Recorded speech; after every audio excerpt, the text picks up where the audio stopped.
Ladies and gentlemen, welcome to the 3-0 Take, where we talk all things Major League Baseball. Here's Kyle Corwin and Nate Reyes. It all starts right now. Welcome back to the 3-0 Take, presented by Big League Chew. This is episode 305. I'll be your host, Kyle Corwin, and I'm here with my co-host, Nate Reyes. And Nate. What's up? Happy end of the week. Has this week cruised by for you? Has this been quick for you? Yeah, surprisingly so, considering I'm leaving for the beach tomorrow. You know, usually that never goes away. Like when you're a kid, you know how time just seems to stand still? Yeah. It's like the land before time. It's like I thought this week would be going a lot slower, but it is cruised by because I feel like as an adult, your responsibilities kind of catch up with you. It's like, yeah, we got this trip, but we also have to take care of all these other things, and that in a way helps pass the time. But when do you leave? We are leaving tomorrow morning, Friday morning. How early? I haven't thought about that yet. I don't want to think about that. Have you already begun the packing process? Ever so slightly, yes. You're an early packer kind of guy, aren't you? Oh yeah, I'm the guy that shows up at the airport. We're not taking a plane, but just to give you an idea of the type of person I am. You're the dad travel guy. I'm the prepper. Yeah. Yeah. Wow. I'm a show and go for sure. Oh, I know, I don't think it's ever failed you yet. It doesn't. It keeps my stress down. I'll pack like an hour before I need to leave, for sure. That's typically how I ride.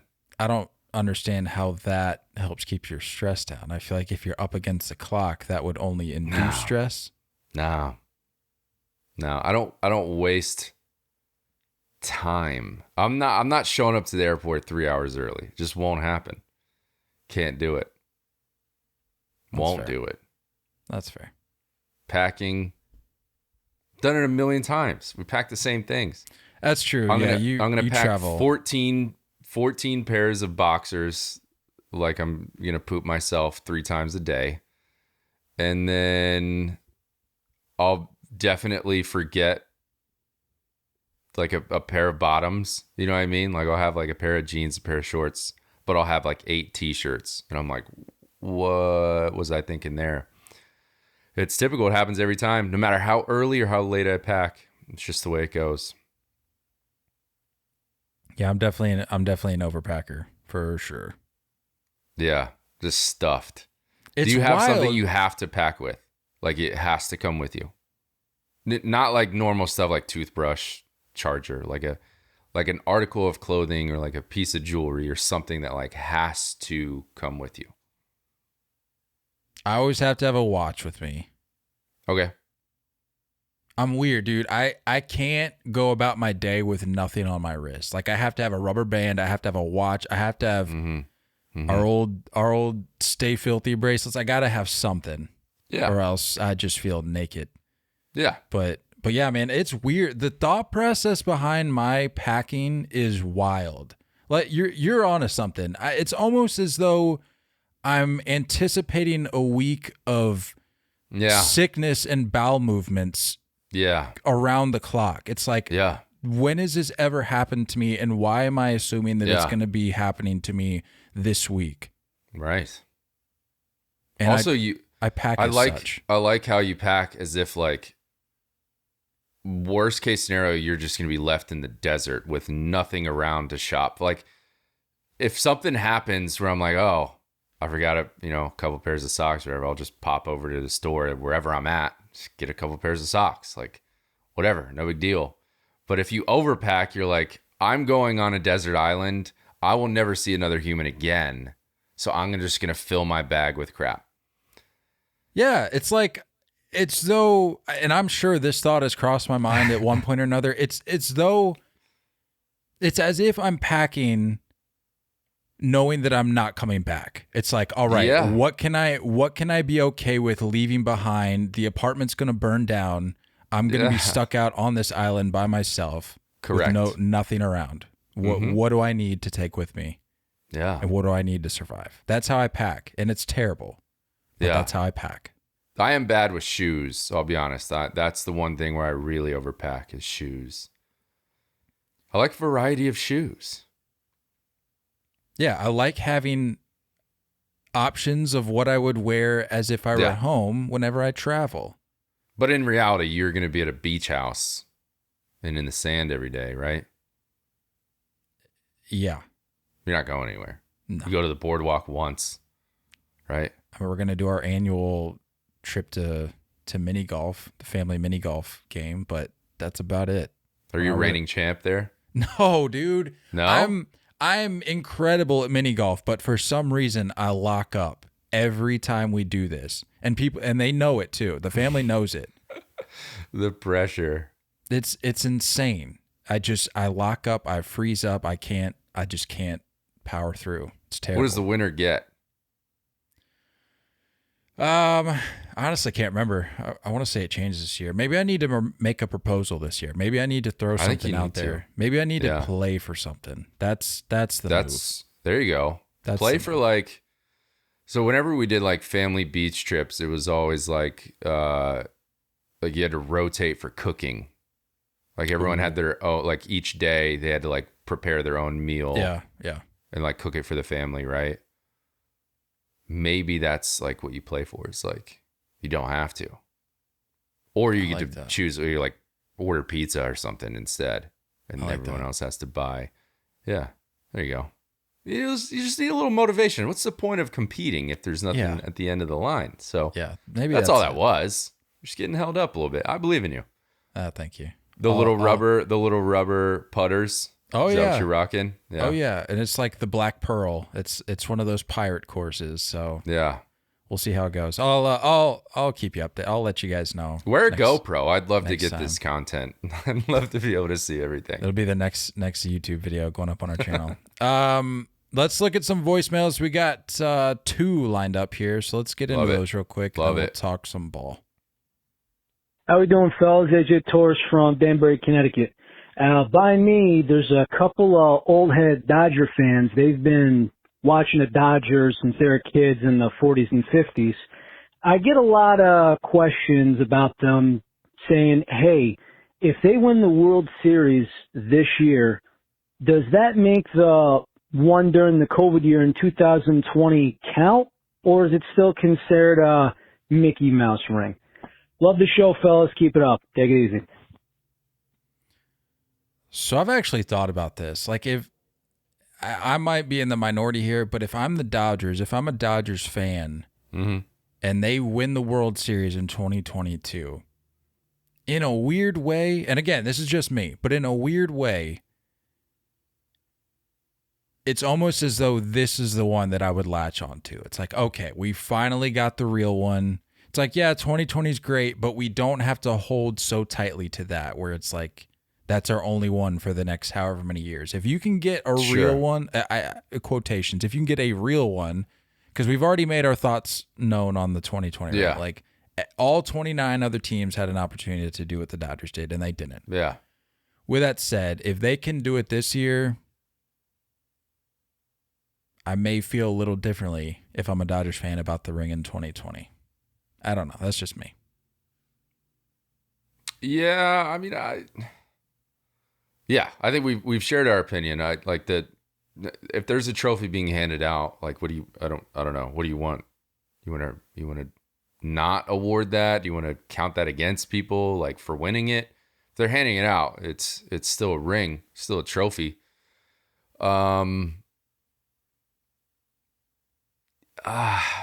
I don't think it affects it in any way, but I get what you're saying. I understand what you're saying. Like it's a little bit something more memorable to attach to, and I guess it solidifies. It's more about like what other people think of you. You know what I mean? Yeah. Dodgers fan, this conversation wouldn't be here unless other fans were like, that one didn't count. That's the only thing. Dodgers fans are too concerned with what the perception is and what other fans think of them or their team for that ring. We talk about that all the time. That's all fan bases. All That's fan true. bases are so insecure, but they try to play it off like, oh, we don't care about that.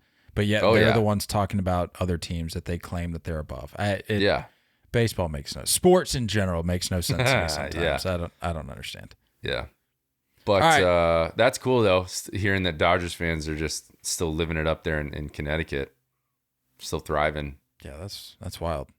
Yeah, I like it. Voicemail number 2. What's up, guys? It's Andrew from Braves Content calling again. So I've been thinking a lot about Albert Pujols, hopefully getting to 700 home runs. I've always been a big milestone guy. I think they're really cool. Really shows, guys, especially when they've been there a long time in the game, like Pujols. So I'm like you guys. I was born in the 90s. I'll be 26 this fall.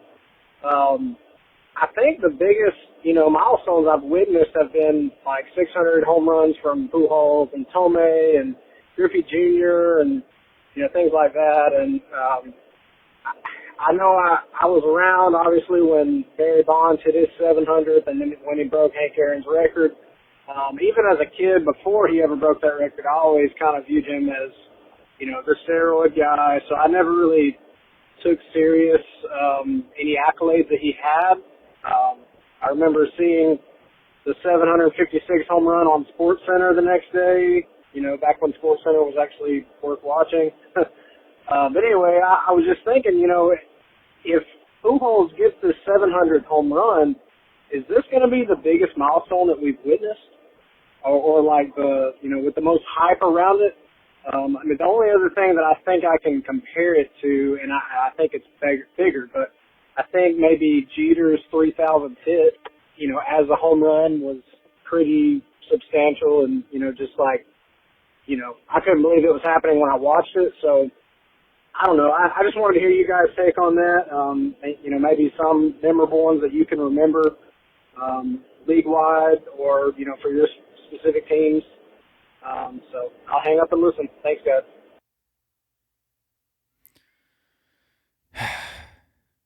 I don't know.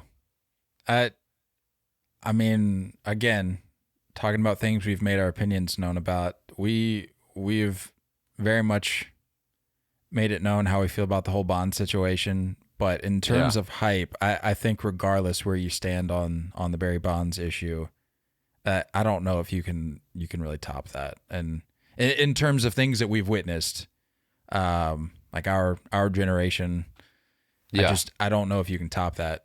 And like I said, regardless which side of the aisle you're on with that, people were locked in. Mm-hmm. Absolutely locked in. Like people were they were selling out ballparks. People were tuning in every night. Yeah. I mean, 700 for Pujols would be incredible, but it's not. Take Bonds out of the equation. Yeah. I think even if he got, I don't know, man. I mean, if he was chasing Ruth, that'd be one thing, but I think the peak is when you're surpassing Hank Aaron. And I just don't know if you can top that. I really don't. I think you'll feel differently when it happens, if it happens. I think it'll hit a little different. Did you say you said if, right? Originally, and then you corrected yourself to say when? I said when first, corrected it to if. Because you know that it'll happen? No, I think it does. I think you're remembering it wrong. I hope it does.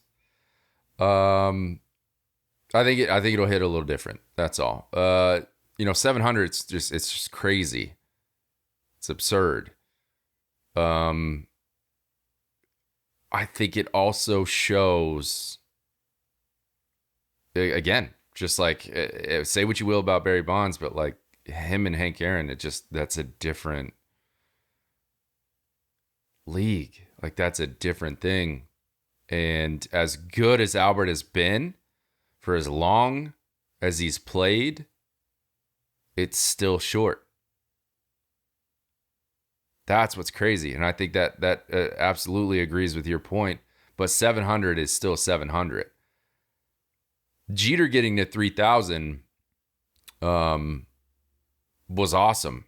It was great, but a lot of guys get to 3,000. And I say a lot, that's in comparison to 700 for home runs. So I don't know. It's hard to say. It's hard to say because of the timing of it as well. I think if this was happening in a different part of the year, I think it would feel better. If this was like May, we'd be all over this thing. No, see, I feel like I might have to disagree with you there because I almost love this race against the clock because it's like, no, I get it. I think you have a this set is number this of games is cool. to get this done. Yeah, but I think what I mean is as far as attention that it will receive if it does happen. So many fans are locked into other things. And I mean, honestly, like Judge's year is kind of being overshadowed in many ways. So if that's being overshadowed, Albert Pujols is being overshadowed because so many teams are in the hunt and we're so about this playoff stretch or this home stretch getting into the postseason. So yes, I do like the time of it. I think it makes for the better story, the fact that he's racing against the clock. But I also see it as like there's so much other stuff going on and it's really hard to be all in on this. I need one or the other to happen. I need Judge to get that record or I need Albert to get to 700. One of those has to happen. And Judge, I'm saying for the AL record. I think the Bonds is out of question at this point, but I do think he can get to 60, 62. So I need either of those to happen, and I think it would be cool, man. It's solid, and I'm waiting for that moment. But I hope it happens the right way. I hope it happens in the right place. I hope we pause for a second in that game and let fans appreciate it wherever it happens. Yeah, there's cool stuff around it. I don't know. Can you think of any other milestones that you feel like hit the same way? No. Me neither. And you could almost argue that the 3,000 for Jeter had more, I don't want to say, glamour isn't exactly the right word, but had a little more sparkle because it was Jeter, because it was the Right. Yankees. 100%. Not taking anything away from 3,000 hits. That's an incredible feat. Yeah. But like with anything, people always want to make the argument, well, take Jeter out of New York. He's just another guy. Yeah. You have to factor that in a little bit with that milestone. But for me, it's there's really one that I can think of, and that's the peak, and that's really it. Yeah. I don't know. We'll see. I hope it hits differently than what we're expecting, though. I hope it's a bigger deal. And Andrew's 100% right. SportsCenter is trash. Yeah. Speaking of things that are not trash, this 2023 schedule, how are we feeling about it? I'm a huge fan. I'm all about it. I'm just dude. going to go ahead and say I'm all about it. I'm all in on the decrease in division games. I mean, I like division games, but if it means getting to play every team at least once, I'm all for it. And I feel like that's something that should have been done a long time ago. I'm not really sure why it took this long, but yeah, it's the DH. Everybody that was still holding on to the DH. That's what this was the last thing. Now the playing field is even. Now we're able to see the same baseball, and we don't have to worry about AL pitchers getting hurt when they go over to the other side. Now that we have the DH, this has created this ability. And now, I mean, this is great. This is awesome. I love it. I saw the Giants are going to Yankee Stadium, which is cool. I only looked at the Yankees. I got to look at the other matchups, but it's cool seeing classic teams in classic stadiums. That needs to happen more often. yeah. I don't understand what that is about. Yankees go to LA playing the Dodgers. That might be a perfect time for me to make my first visit to Dodger Stadium. This is good. This is good for baseball. The King, Joey Gallo, welcoming his former team to Los Angeles. If he's still there. If he's still there. Yeah. I mean, I don't know why you wouldn't try to lock that guy down. I mean, he's been a monster. Long term. No, he is still there. They have control of that contract. 12 years incoming. Yeah. It's that beard, man. That's all I needed. Yeah, that's gonna be fun. It's gonna be cool. That's the stuff that needs to happen. And if this is the way we're starting to trend, where we're starting to market individual players better, this is good. You need to get Ohtani across the entire country. You need to get Trout across the entire country. That has to happen. You need to get viewership up. You got to get the East Coast, West Coast bias to go away.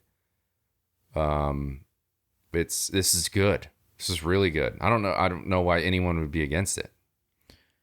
Yeah, I mean, I wouldn't necessarily call it a trend. It sounds like this is something that's going to be happening every year moving forward. So this isn't just like a luck of the draw thing that fans got. It sounds like this is something that we'll be seeing a lot of moving forward. Yeah. So a little bit of a numbers breakdown here. There'll be fewer division games. We'll be at 52 games against division teams, which is down from 76. Mm-hmm. Each team will play 46 interleague games, which is an increase from 20. Which I know we've talked about interleague. There's a quote graphic probably years back from this podcast where we were just talking about how interleague is just garbage. You need to just get rid of it. But this, I feel like, is different. You're going all in. You're saying, okay, we're playing everybody. But it was that in-between thing where it's like, let's just sprinkle a few series, a few inconsequential series here and there. It's like, that's not moving the needle for anybody. Right. But you're now going to allow teams to play one another, all teams to play one another.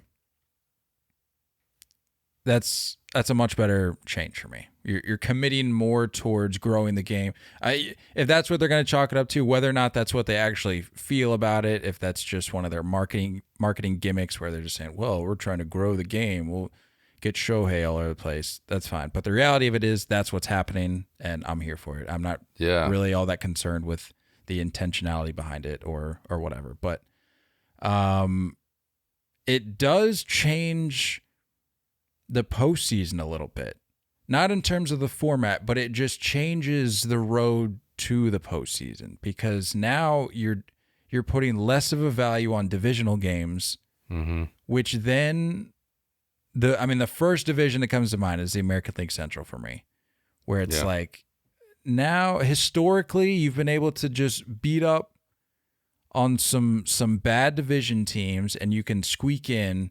And it leaves somebody else out on the outside looking in who may have just had a better overall year, but because of the way the structure and format works, they're on the outside looking in. This helps out a little bit. You're going to have to earn a little bit more because you can't fall back on the cushion of your weak division if that's what you're fortunate enough to be in.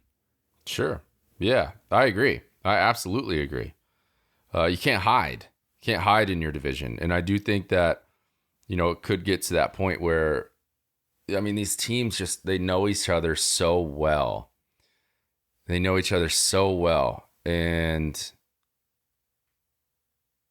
you're exactly right. You could take the AL West as well. It's bad teams over there. Bad teams over there get so lopsided, so top heavy. And I was reading too, you talked about teams knowing one another well.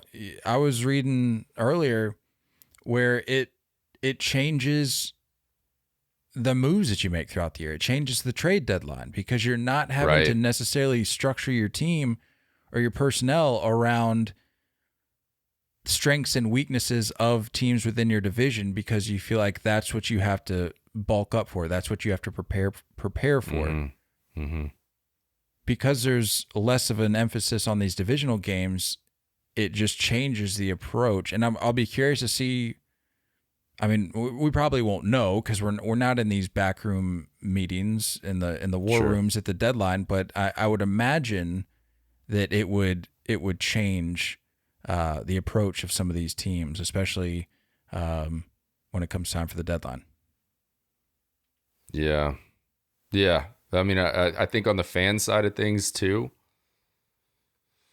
you get to have, I mean, look, how often are people staying in their hometown? I know you have, but like most people move, most people change cities, most people hold on to that fandom even though they're gone.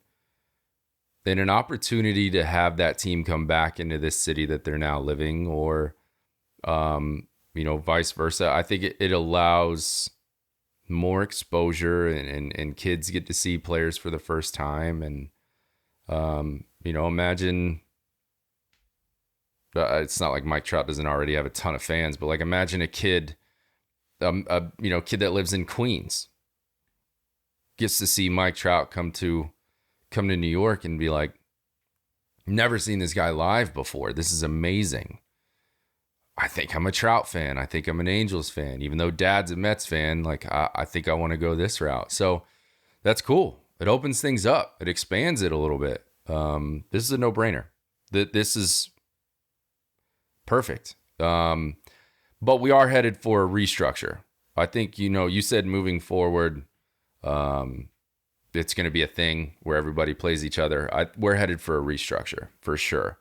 As soon as we add, I think they want to get to 32 teams. So as soon as those two teams, two additional teams get added in, I think you're going to see more of a restructure and a totally different look. And I think this is kind of like to ease your way in, get used to seeing these matchups. Yankees and Phillies, get used to seeing that, because in a few years, maybe they are in the same division. Who knows? What's the point of holding on to the National League and the American League anymore? I don't see why.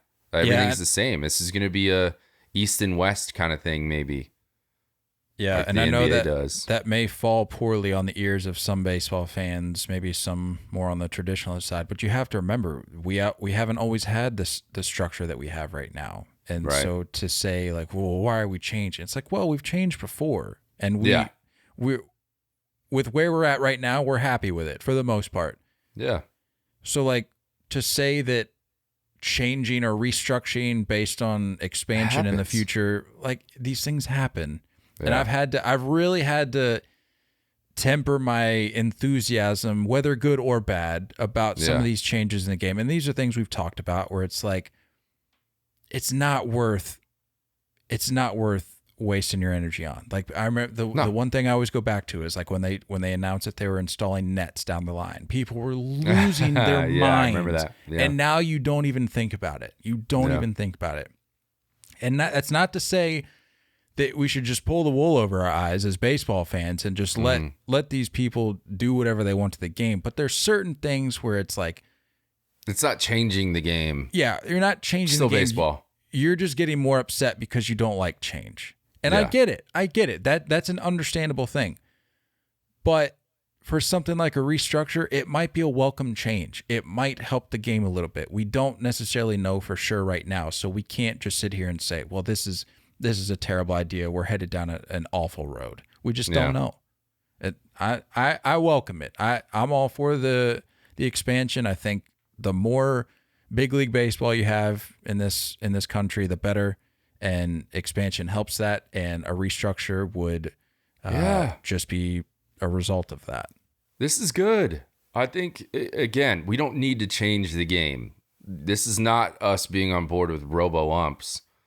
This is, are you on board with robo-umps? No. And little tangent here. We didn't even talk about the whole, did you see that system they're trying out with challenging balls and strike calls? Did you see that? No, there's challenges.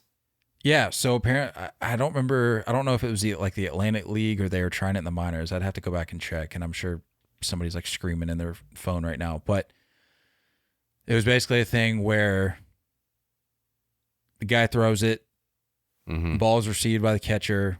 Yeah. A call is announced. Catcher's throwing it back. Meanwhile, there's been a challenge announced. Like, oh, we think that's called third strike. Pitcher gets the ball, goes back, steps off the mound, rubs up the ball a little bit, maybe grabs some dirt, who knows, whatever. A few more seconds go by. And then we hear whether or not it was a ball or strike. And I'm sitting here going, and people are asking me like, well, this is a no-brainer. I said, no, it's not actually. Yeah. Because where do you draw the line? Yeah. If you say you've got your set number of challenges before a game, and you can only maybe you can challenge, I mean, you can use them for whatever you want. Like you can, if you get 2, you can challenge a play in the field, a bang play at first, and then a ball or strike call. Sure, that's fine. But if you start putting limits, or rather, if you start giving allowances for these challenges, and you start letting teams challenge 10, 12, 15 calls a game, you want to talk about slowing up the pace of game. Sure. What are we doing? And the other thing too that I've been talking about with some of these people is that you don't want to change Major League Baseball so much to where it doesn't resemble any other level of the game. Yeah. Just because they have the technology to do so. Right. Like, sure, you want to be able to use the resources you have to make the game better and a better product, but you don't want to have all of these options available at the big league level that even in the minors you may not have, much less college, high school, little league, so on and so forth. Because then at that point it just becomes a completely different game, and it's like I'm not really buying that. Yeah, I would agree for sure. For this example that you were explaining, this was with the robo-ump, that they were still being able to challenge calls, or this was without a robo-ump. I think there's a couple examples going around, but I think the one, it was just your umpire was back there, and I think it was just a thing where maybe they had a system up in the box or whatever, just like an automated zone, and they can reference the last pitch and tell whether or not it was ball or strike. I don't know. Yeah, I don't like it. I don't like that. Not a fan. But it's okay to accept certain changes that don't affect the actual gameplay. You know? Like, imagine if you go way back when fans started, they were probably pissed that like walls were starting to be put up. You know, like, you're putting a fence in the outfield? What? You're using a leather glove with padding? Yeah. This you game can't is use so your soft. bare hands. Yeah. This game is so You're soft. wearing I'm done. a helmet? Are you kidding? Yeah. It's always been the same conversation. I do agree. I think that's where the line gets drawn, is that like if you can't implement that everywhere. You can have kids wear a helmet everywhere. You can have fences built everywhere. You can't have automated strike zones at the little league and high school level, college level. It's not going to happen. It's not going to work. I think that's where we draw the line. But as far as additional teams, as far as restructuring the league, make it fun, make it different. Try to grow this thing a little bit. And it's not about just getting to the youth. It's about getting adults on board with baseball. I was watching a TikTok the other day, and it was that you know where they put like, they play the video, but it's someone's face like reacting to it on the side. Yeah. It was this guy that was watching the Tyler Matzik like behind the back double play I saw that he that turned. One. Yeah, flip, I saw flip that a one. double play with Dansby. I saw that video. And the guy's like, maybe I should start watching baseball. This is sick. And I'm like, yes, thank you. Let's get more of this type of conversation started. How do we do that? Switch things up a little bit. Not drastic enough to where you're changing the gameplay, but getting new players in new places, getting new teams, new cities, new stadiums. I mean, that's good stuff. It's good. And look, I say that it's a welcome change for me, like the restructure and expansion, all that. I say it conditionally. Mm-hmm. If this is going to be a thing where you make your change, you restructure, you expand, just do it and leave it. That they, where you lose me as a baseball fan, and that this goes for the last number of years with Manfred tinkering and toying around with different ideas. Yeah. Albeit part of it was due to the pandemic. I understand that, but I just feel like he's the type of guy that's gonna tinker with things to see what he likes. It's like, do your research. Yeah. Be exhaustive, be comprehensive in your research. See what works, see what doesn't. Make the changes that you're gonna make. Assuming that the majority of baseball fans want them, because that seems to be a spot that he's missing. Make your change and leave it. Don't add these expansion teams and then restructure, and then 2 years later say, you know what? Let's add another wild card spot. We're gonna make it even better. It's like, this isn't just a science experiment that you can just toy with. Right. Like it's a product, and if you keep messing with it for the sake of messing with it, not to improve it, then you're going to lose people. And that, I think he's lost a lot of people with some of the changes he's made. That's fair. It's definitely fair. But back to this schedule release, it's looking like opening day is going to be March 30th, which, assuming every team is able to play, would be the first opening day since 1968 in which all 30 teams would be able to play, which I'm not even counting on that happening. It never happens. It never happens. They have the Red Sox opening at home on March 30th. So there very well may be 8 inches of snow on the ground. Yeah. I don't know why we still try to pull off these opening day series in the Northeast. I don't understand. It seems like a simple fix, a simple thing to avoid, and yet we're still doing it. Yeah. So I'm just going to bank on the Red Sox opening their season April 8th. That's kind of where I'm at right now. Jackie Robinson Day, as it has been, will be April 15th, and will include all 30 teams. All 30 teams will be scheduled to play on the 4th of July, which I love. I mean, I don't care what side of the aisle you fall on. You need baseball on the 4th of July. That's not even a political thing. That's just that's an America thing. Yeah. Simple as that. Simple as that. I went to a 4th of July game, and it was incredible. It was in Texas. It was a Rangers game. Just incredible. The Cardinals and Cubs are going to be playing a 2-game series in London from June 24th to 25th, which I think we already knew. We knew the matchup. I don't know if we knew. Did we know? I don't think we knew the dates. Yeah. I don't know if we knew the dates. All-Star game will be July 11th in Seattle, the first one since 2001, and our guy Calvin, friend of Ryan Ripken. Yeah, I think I heard they're buddies. Yeah, we might have to make a trip for that one. We've been saying it. That'd be an awesome one. Yeah. The Phillies and Nats. I don't know if I mentioned this when we talked about the Little League Classic last episode, but the Phillies and Nats are going to be there next year in Williamsport on August 20th.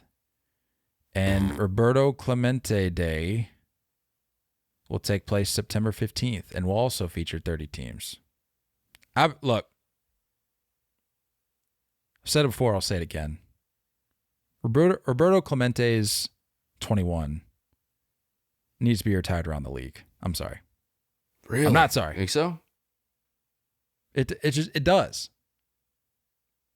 And I don't feel like I really need to explain myself. If you know anything about his life, his career, what he did for people, how he impacted the game, how he impacted people off the field, you want to talk about a no-brainer. Come on. Well, it doesn't really affect me as a Yankees fan because we don't have any numbers available anymore. So I get it. I see it. I'm with it. I'm on board. But where do you stop, you know? Well, I mean, I feel like there's a pretty significant drop-off in terms of icons. You go from Roberto Clemente, and then it's just like, it was a little bit of a drop-off before the next person that you could probably even remotely consider. And even at that point, once you hit the drop-off, it's like, why would you retire this person's number? So I feel like Roberto Clemente is right up there. That's fair. I'm sold.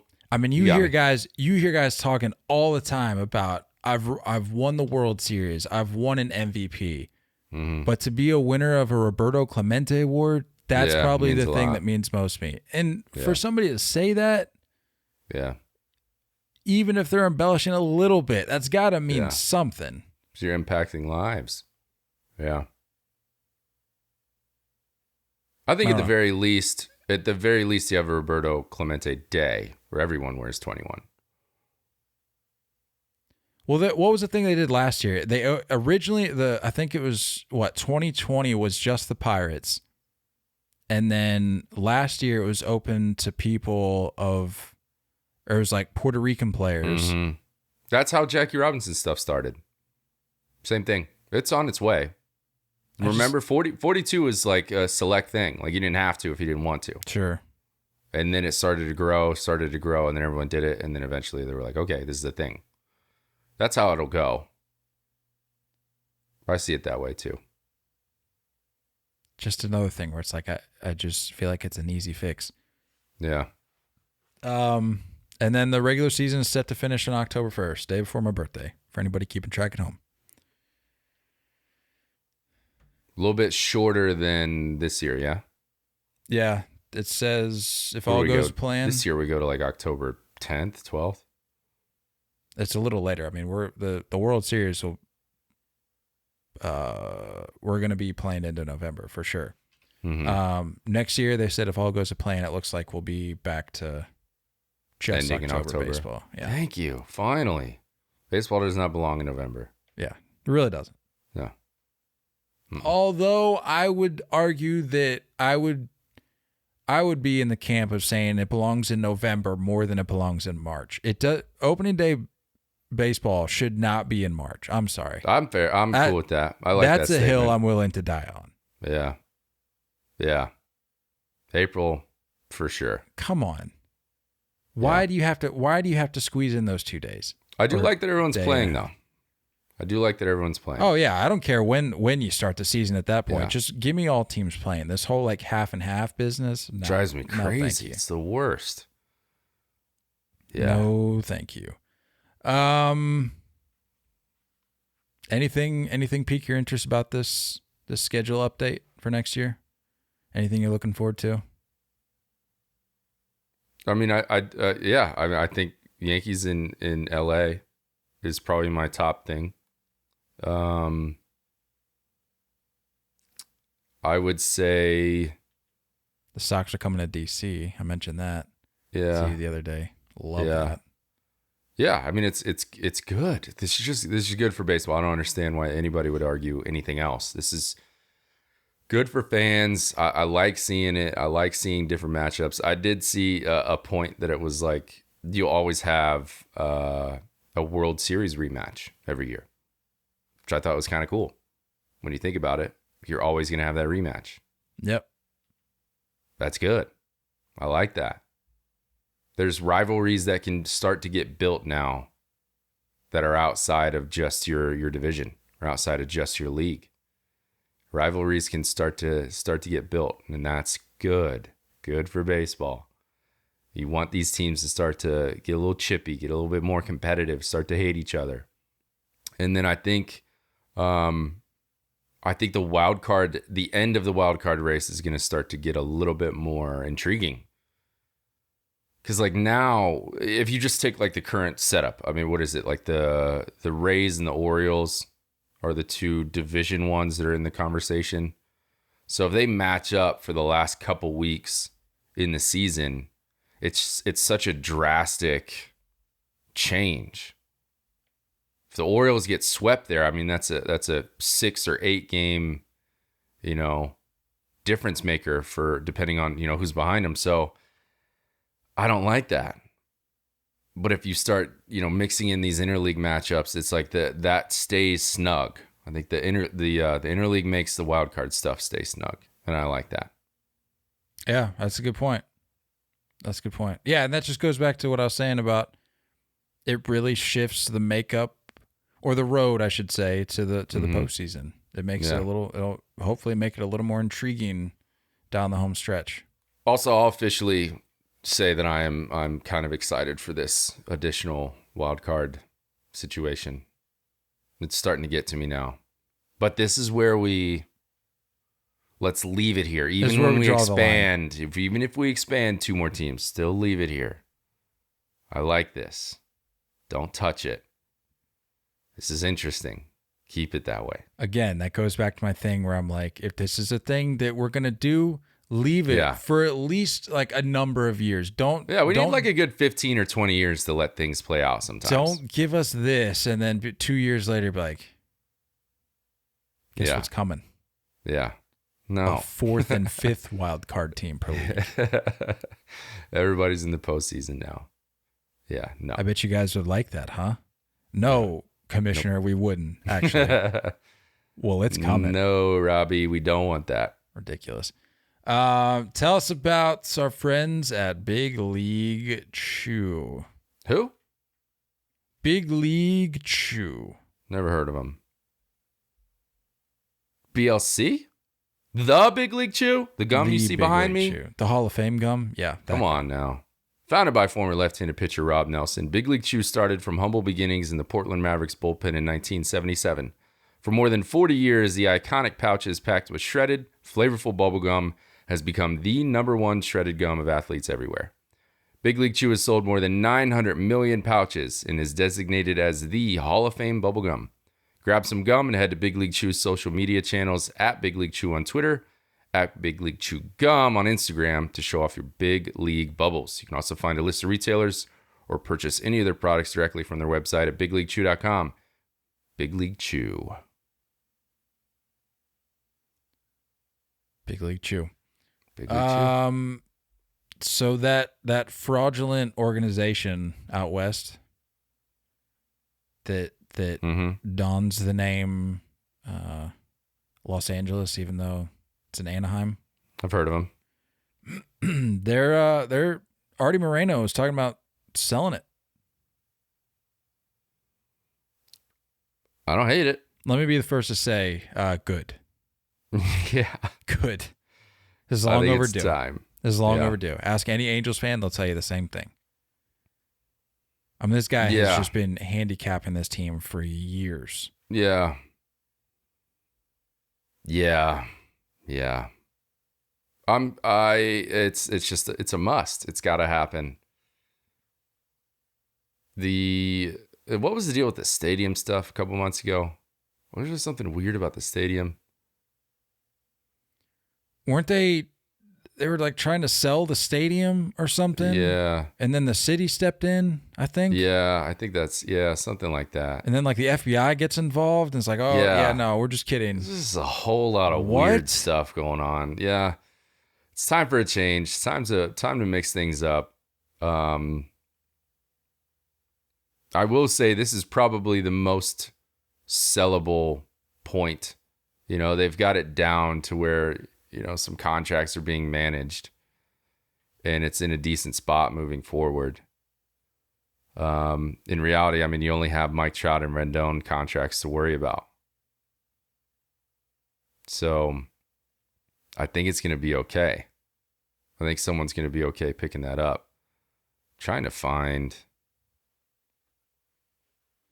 like isn't there a list of the retired guys? Where is that at? I don't know. Because I don't know. How much longer does Justin Upton get paid? That's $27 million. I have no idea. Look at him. Ridiculous. Just stupid contracts. It's bad luck for sure, but stupid contracts. They gotta get a little homegrown on stuff. They gotta get that going a little bit again. I was looking into what some of the things Angels fans would want to see with a new purchase of the team. Yeah. And an overwhelming amount of fans want to drop the LA. They just they want a name change. And I'm like, I could really get behind that. Yeah. I'm a fan. Stop trying to force feed me this fake rivalry that doesn't really exist in LA because they're not It's not LA. Right. Just I like agree. be who you're supposed to be.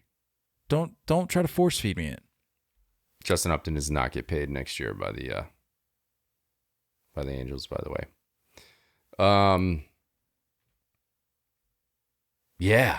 California Angels needs to go back for sure. Oof, I need it. It's got to happen. Yeah, it's simple. Simple fixes. He bought the team back in 2003 after they won the World Series in 2002. And since then have only made the postseason. We're not talking World Series titles. We're not talking pennants. They've made the postseason only 6 times.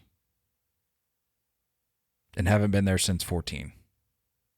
Which is well documented at this point because of how many people want to see Mike Trout and now Shohei in the postseason. I don't. Shohei's not going to be an Angel through this. No. At all. Which I think this is going to give them it's going to give them better direction next year. I think this is like hey, let's just plant the seed, thinking about selling. I think it's similar to like the Nationals, with Soto. Like, get this figured out now. You either re-sign him or trade him, and then we'll sell. It's kind of what it feels like. Maybe even Trout as well. It's hard to say. That'd be wild. That's like we were just talking about a number of episodes ago, where it's like never when he signed this contract was the idea of him playing anywhere else. You're like, okay, this is the bet he's made. Mm-hmm. This is on him for sure. Oh yeah, for sure. And that's what we said. We're like, look, you have to at least give him the benefit of the doubt at first. Mm-hmm. Because this front office promised him that they would surround him with pieces. And they just haven't done what they need. Sure, you can say they've done this, they've done that. Yeah. But to commit to a guy that's been dubbed, whether incorrectly or correctly, one of the greatest of all time, this isn't enough. What you've done just isn't enough. And yeah, you can say, well, some guys have underperformed, some guys just haven't been healthy. He's one of those guys that hasn't been healthy. So it's a mix, like you said, it's bad luck. It's just a mixture of so many things. It's a mixture of terrible contracts. I don't see it as ownership stuff. I mean, it is bad luck with the injuries, and it's not like they're not willing to spend money. They're very, very clear that they're okay spending money. No, but I think it's just the decisions they make. Right. Yeah, it's not wise. It's not wise. Like you can go back and look. You look at the Pujols contract. Everybody knows where that contract stands amongst the worst. I'm still Josh kind of Hamilton, torn. Rendon. Josh Hamilton, the Rendon one was the one I was going to say I'm a little torn on. Like, at the time, it made sense. I was okay with that. It made sense, but now it's just looking terrible. But the Josh Hamilton one, it just hasn't been well managed whatsoever. And I think they could use a fresh start. Yeah, I would agree. I would honestly just burn the whole thing down. Start from scratch. Change the name, change the color scheme. Do they get moved? How about that? Do they get moved? Think about this. I mean, we talked expansion already. I mean, you can already name Vegas, Nashville, Portland. Any other cities you want to toss in there? Charlotte. Yeah, I was gonna say North Carolina's trying to snap you have one. four legitimate places. We're not gonna have 4 new teams. Do you move the Angels?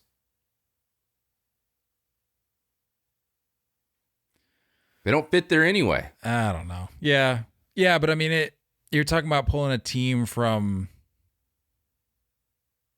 a cultural hotbed, if you will. Like you have the A's, you have the Giants, you have the Dodgers. California's loaded. No, and I get that, but it's California. Now you're talking about pulling the Rays. I get that. Look at where they play. Mm-hmm. They don't play in Tampa. Sure. So you can give him one of those spots. Now that's a team I could be like, okay, yeah, I don't even think twice about it. But the Angels, it's like, I get it. There's a little bit of friction there, but it's still California. I don't know. I'm okay with them staying put. I just the name thing just bugs me for some reason. I don't know why. It bugs me probably more than it should. But just stay where you're at. Drop the name. Maybe go back to one of the older uniform sets and call it a day. That's it. Scrap it all. I don't care.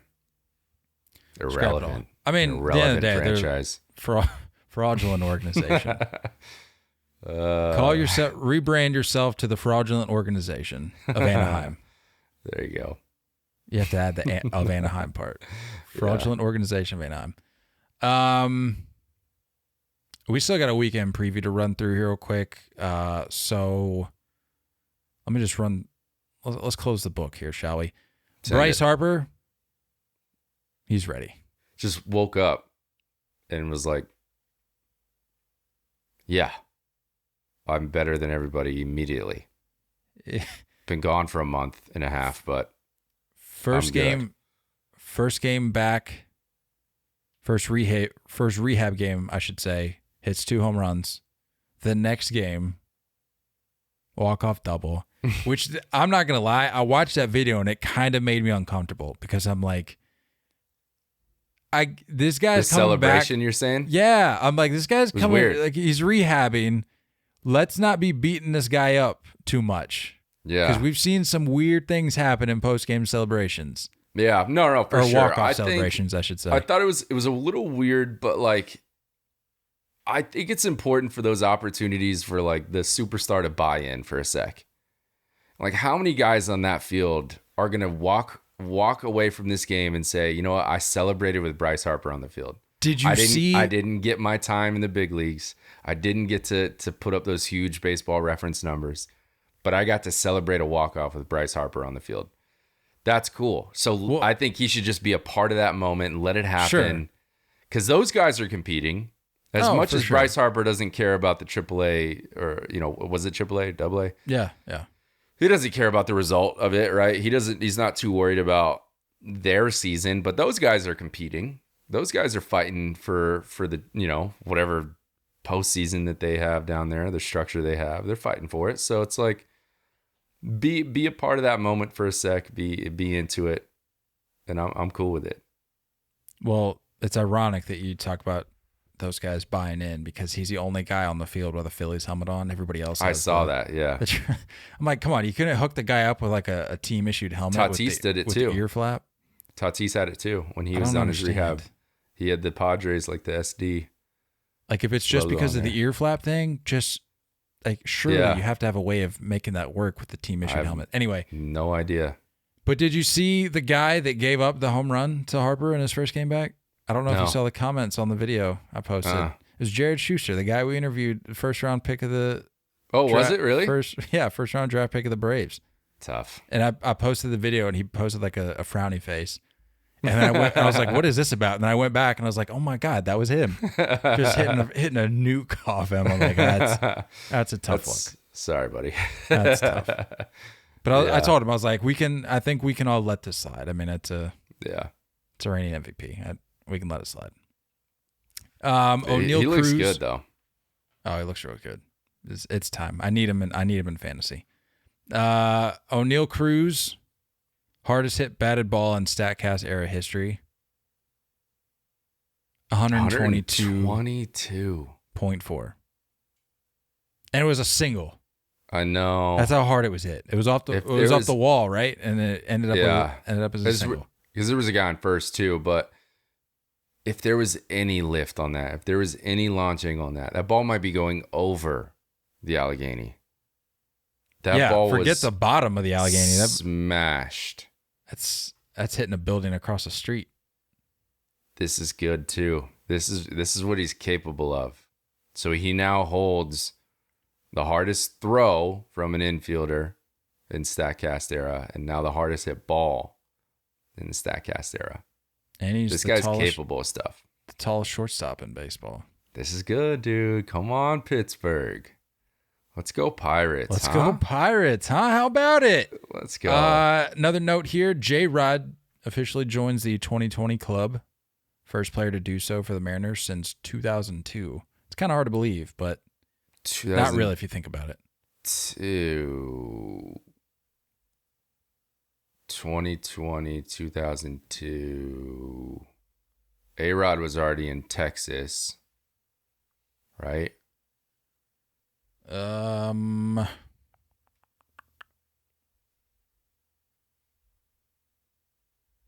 have no idea. Who else? You would think I would have pulled this. Okay. Any guesses? Any hints?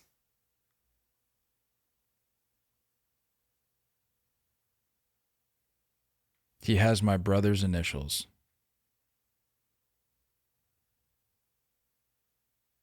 Mike Cameron. There you go. Yeah. Yep. Stud. Yep. 2002. Mike Cameron was a beast, dude. I like it. Good. Yeah. Man, I didn't think he was playing that early. Good for J-Rod. Last note here, a little check-in on the Aaron Judge home run pace. He's at 48. He's on pace for 63, which would obviously eclipse Maris's 61. Do you think he gets it done?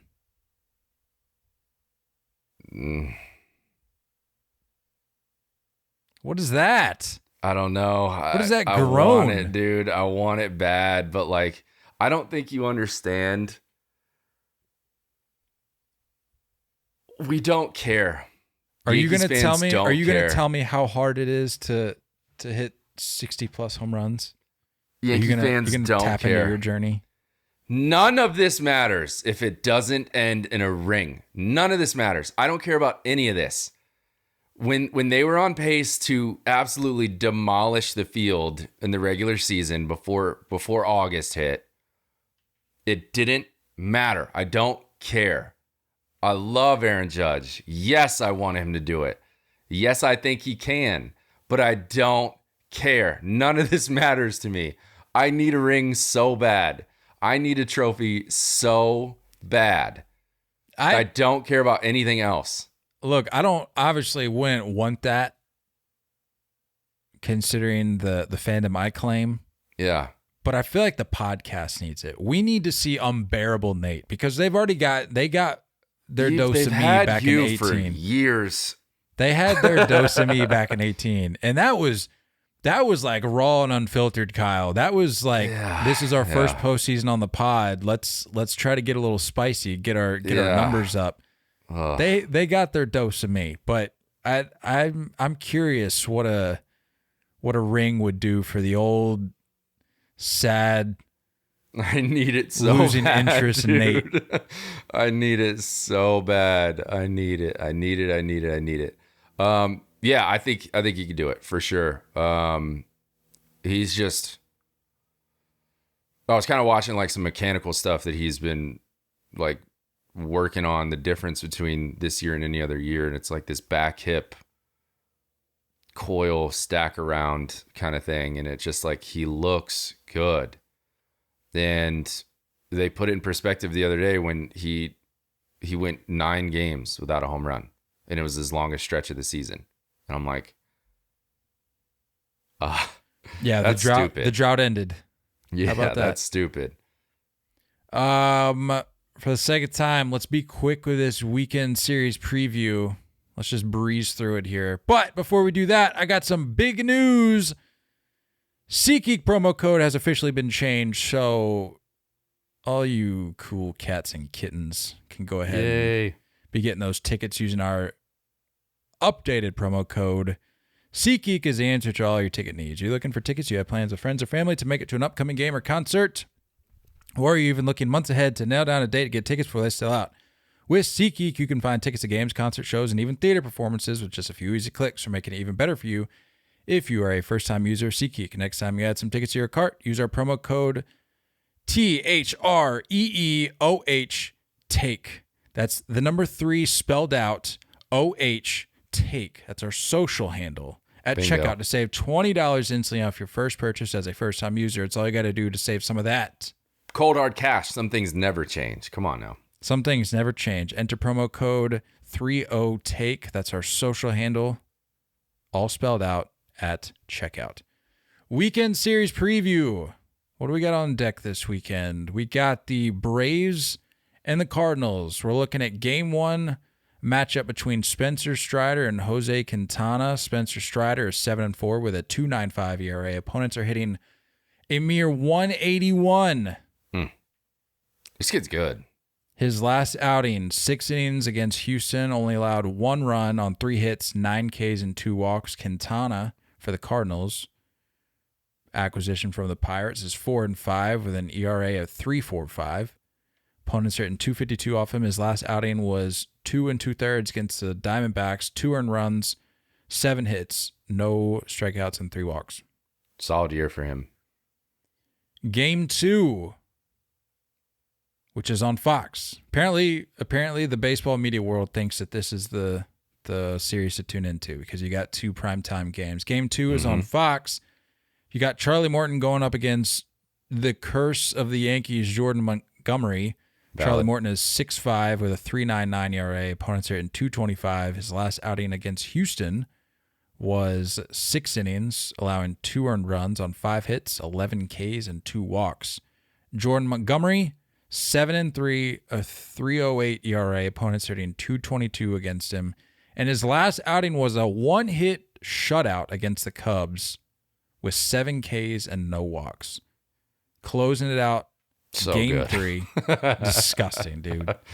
Throw Joey Gallo out the window. Jordan Montgomery is the real reason the Yankees That's the real curse. are faltering. Game 3, Sunday Night Baseball. You got Jake Odorizzi and Adam Wainwright. Odorizzi is 7-3 with a 3.08 ERA. Opponents are hitting 2.54. His last outing was a 6-inning effort against the Pirates. 1 earned run on 4 hits, 7 Ks, and no walks. Adam Wainwright having a fantastic year, all things considered. Even if this wasn't a retirement year or supposed retirement year. Mm-hmm. This is good. A great year. 9-3, a 3.11 ERA. Opponents are hitting 2.39. His last outing against the Cubs, 6 innings, 2 earned runs on 5 hits, 3 Ks, and 4 walks. Offensively, we're looking at Ronald Acuna Jr. coming in with a 10-game stretch where he went 10 for 37. He's coming in with no home runs during that stretch, 4 ribbies and 11 Ks. So sure he'll be looking to maybe change some things there. Nolan Arenado coming in for his 13 for his last 39. He's got 1 home run, 9 ribbies, and only 3 Ks. So that's a good matchup. What I'll be looking into this weekend. It's a good matchup. I'm going with a couple teams that are just on the brink. There's division talk for one of them. There's wild card talk for both of them, just in case. But I'm taking Guardians visiting the Mariners in Seattle. Game 1, friend of the pod, Tristan Andrew McKenzie, is going against Marco Elias Gonzalez, not friend of the pod. I tried. I played against Marco in high school, hit him up. He didn't want none. So We can make it work. no, I hold grudges. That's fine. Tristan McKenzie, 9-9 this year, 3.11 ERA. Opponents are hitting 200 against him. Last time out against the White Sox, went 7 innings, allowed 2 earned runs on 6 hits, 14 Ks, and no walks. Attaboy, Tristan. Let's go. Marco Elias Gonzalez this year is 8-12, 4.08 ERA. Opponents are hitting a whopping 280 against him. I'm saying whopping as like that's a legitimate whopper nowadays. It's 280. That's the new 320, I think. Last time out against Oakland, he went 5 1/3, only allowed 1 earned run on 6 hits, 2 walks, 1 punchy. Game 2, you got Shane Robert Bieber, 8-7 this year, 3.10 ERA. Opponents are hitting 234 against him. Last time out against the White Sox, he went 6 1/3, 1 earned run, 5 hits, 4 Ks, 3 walks. And he's matched up against Logan Keith Gilbert. Been a stud this year. 10-5, 3.52 ERA. Opponents are hitting 249. Last time out against Oakland, he went 5 innings, 6 hits, 2 earned runs, no walks, 4 Ks. Game 3, another friend of the pod, Zach Robert Plesac. Tough year for our guy. I think he might need a change of scenery. That's how I'm feeling. I think he'd be good elsewhere. Yep. 2-11 this year. He's got a 4.43 ERA. Opponents are hitting .263 against him.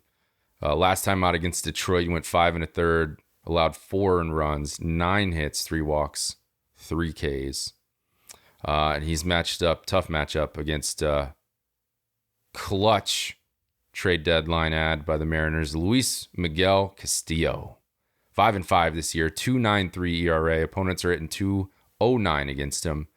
Last time out against Oakland, he went 5 innings, 4 earned runs, 1 walk, 5 strikeouts. He is the reason I did not get a first-round bye in the playoffs in fantasy. So thanks a lot, Luis. Game 4, you got Aaron James Savali going for Cleveland. He is 2-5 this year, 5.37 ERA. Opponents are in .273 against him. Last time out against San Diego, everybody's beating San Diego nowadays. He went 4 2/3, 1 earned run, 4 hits, 4 Ks, and 2 walks. And he's going against Robert Glenn Ray. Oh, Robbie. 10-8 this year, 3.75 ERA. Opponents are hitting .221 against him. Last time out against the Nationals, he went 6 2/3, 1 earned run, 2 hits, 7 Ks, 2 walks. I think Robbie Ray might be back a little bit. I think he's getting geared up for the home stretch here. My stars, kind of obvious on the Cleveland side. Jose Enrique Ramirez. His last 10 games, he's 11 for 38, 3 jacks, 11 ribeyes, 8 Ks. Going up against probably one of the most exciting guys I can think of in baseball right now, Julio Yamel Rodriguez. His last 10 games, he is 12 for 48, 2 home runs, 5 steaks, and 14 Ks. I wonder if this is going to be an issue for him moving forward. That's a lot of strikeouts. Solid matchup, like I said. I think for the Guardians, they're back and forth on that division. Mariners, I think they know their outcome, but I think they need to solidify a wild card spot and stay in the hunt. That's all I got. The next time you'll be hearing from us, I will be coming to you live from a family beach house somewhere. I will somewhere in North Myrtle. Yeah, but you tell me all the time how the weather out there is so great. So why don't you just stop complaining and enjoy it? It's getting there. Well, we're getting there. It's 90 right now. It's coming down. Getting there. It's coming. Oh, boy. That's about all I got, unless you got anything else. No, get after it this weekend. Get after it. The summer bod, those days are gone. You don't have to worry about anything. Crush some homemade nachos, watch some baseball. And give us a call, please. Yep. Voicemails. Let's go. Get it going. Need it. Back on Monday, and should have Ryan again with us on Monday. Ryan would be back on board, and we're going to do this thing. Don't go chasing curveballs. We love y'all, and as always, looking forward to talking more baseball with you guys soon. Until next time, stay filthy.